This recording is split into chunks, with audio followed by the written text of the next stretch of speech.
외면보다 내면을 중시하시는 하나님. 하나님을 중심을 보신다. 결코 한나가 그러한 심정으로 기도를 하지 않았음을 볼 수 있다. 그때 당시 사사 시대 말기에 당시 한나의 배우자인 엘가나가 있었는데 그 엘가나에게는 분인나라는 정실인지 측실인지 모르겠는데 당시에는 뭐 일부 이처제는 뭐 기본이었던 시대였는데 그 군인야에게는 자녀가 순풍 계속해서 잘도 태어나는데 한나에게는 전혀 아이가 잉태되지 못해서 그렇기 때문에 자녀인데 그 군인야의 정실, 측실 어찌되었든 그러한 질투심이 적용했던 것은 아니었을 겁니다. 어쨌거나 엘리압이 아닌 다윗이 왕으로 선출되고 아도니아가 아닌 솔로몬이 왕으로 택함받은 것도 그러한 맥락이다.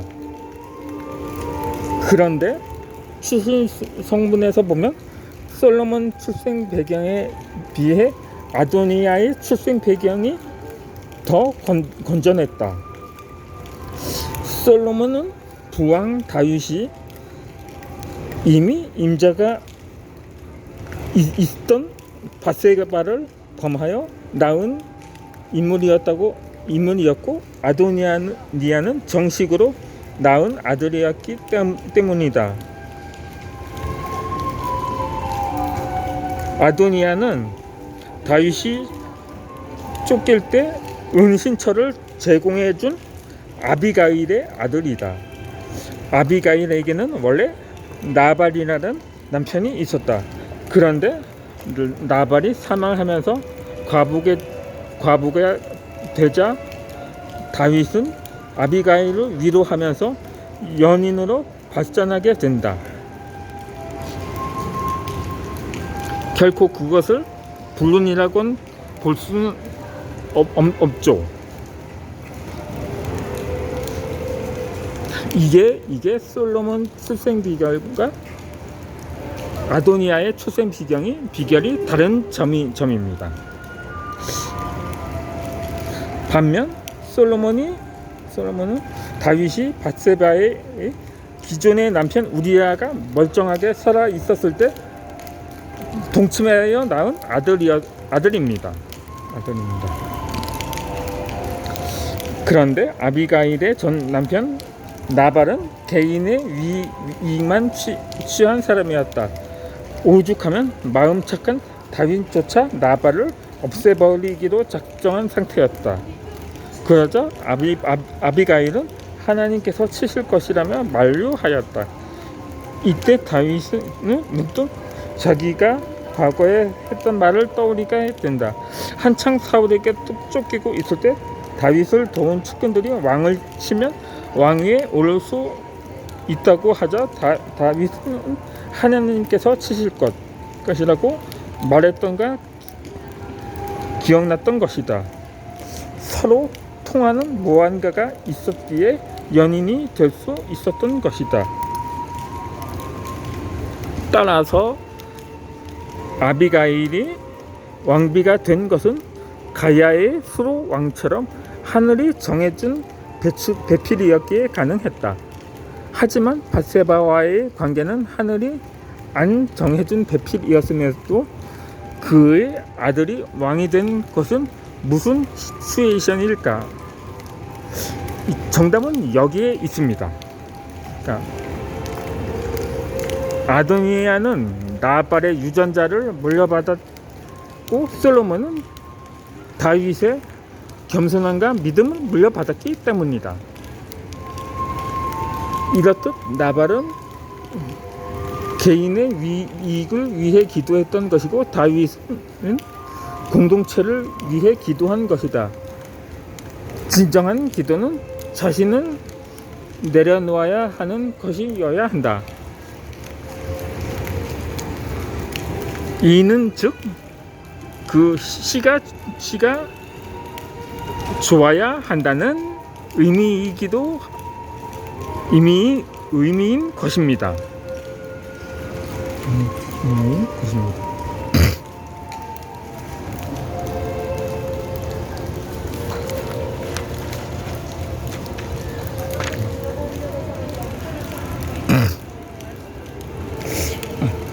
이제 제 3장으로 넘어갑니다.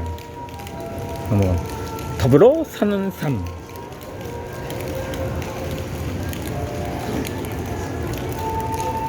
진정한 위로자.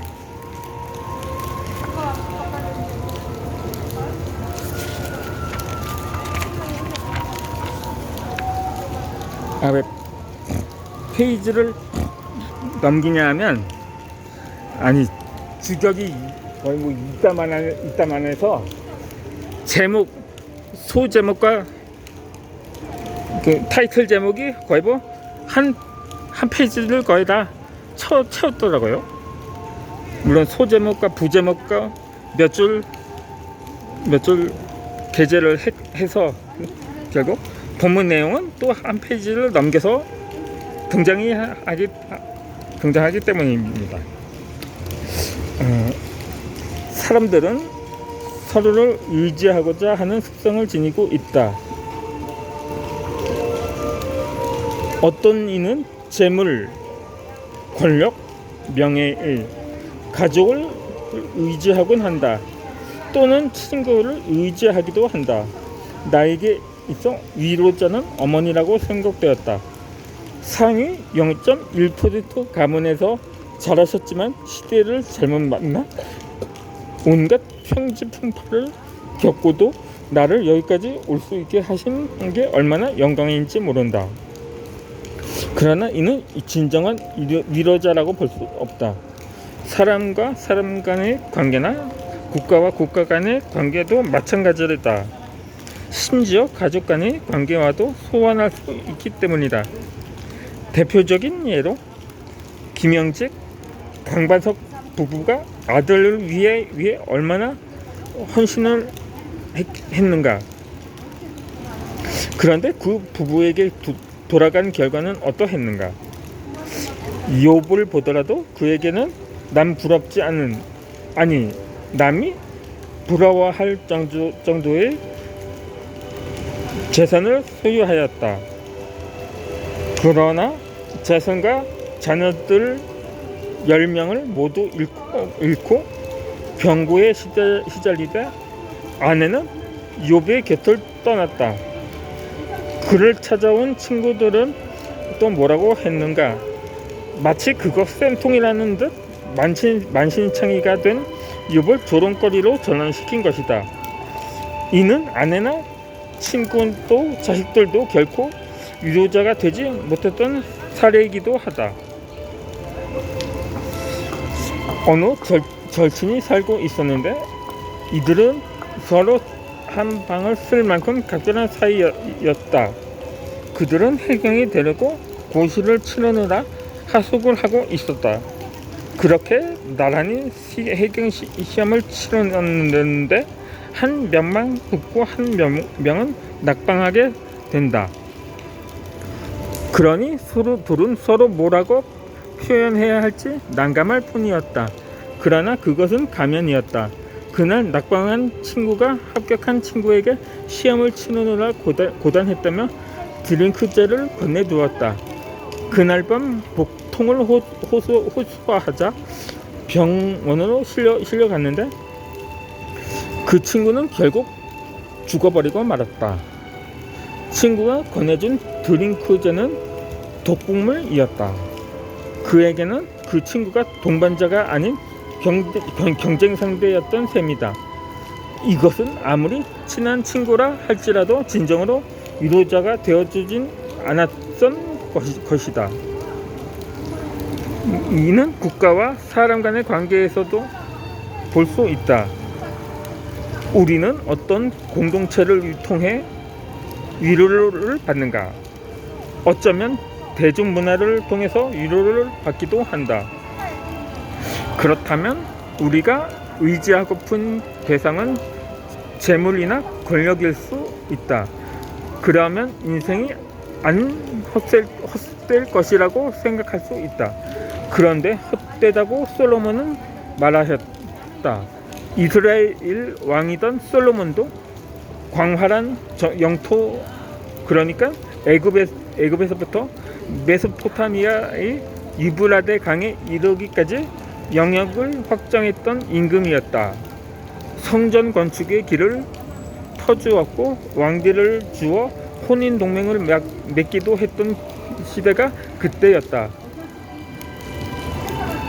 선대왕이던 다윗 때까지만 하더라도 적성국가였던 안문 등도 솔로몬 왕과 화친을 맺기에 이르렀다. 이후 전성기 때 우상도 섬기고 사치도 즐겼으나 왠지 허무함을 느낀 것이다. 반면 권력에 취해 종신 집권하는 것도 모자라 자손 대대로 그 자리를 물려준 사람도 있었으니 세상 만다사 모든 일이 뜻대로만 되지 않음을 느낀다. 따라서 이는 하나님을 만난 사람과 떠난 사람의 차이이기도 하다. 그리스도인들은 말씀에 의지하는 사람이 되어야 한다. 전반적으로 하나님을 의지해야 된다는 것이다. 하나님을 의지하면 가족들한테도 의지가 된다. 우리 형제는 닮은 데가 있었는데 성격이 활달했다는 점이다. 그래서인지 아우님은 쉽게 친구들은 사귄다. 하지만 나는 늘 외톨이였다. 문득 내리숙에 왜 나만 갖고 그래? 라고 말하고픈 심정이 들기도 했다. 친구는 고사하고 왕따였던 나는 누군가의 위로가 고팠다. 그래서 더 의지할 상대는 부모님밖에 없었던 것이다. 나에게는 진정한 위로자였을 수도 있었던 것이다.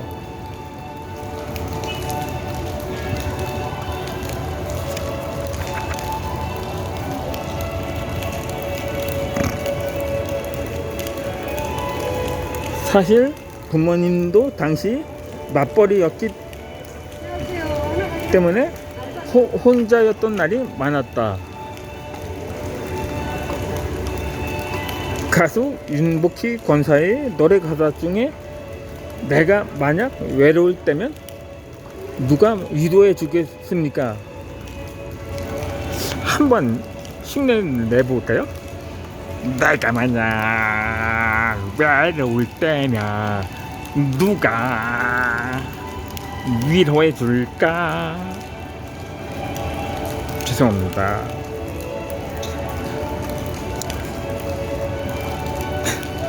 그렇지만 사람들에게서 받는 위로는 한계가 있기 마련이다.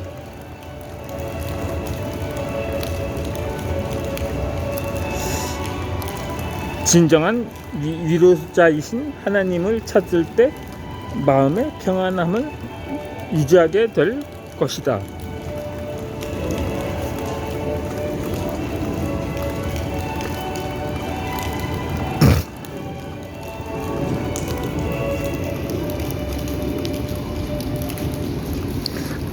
다음 영상에서 이어서 설명을 드리도록 하겠습니다.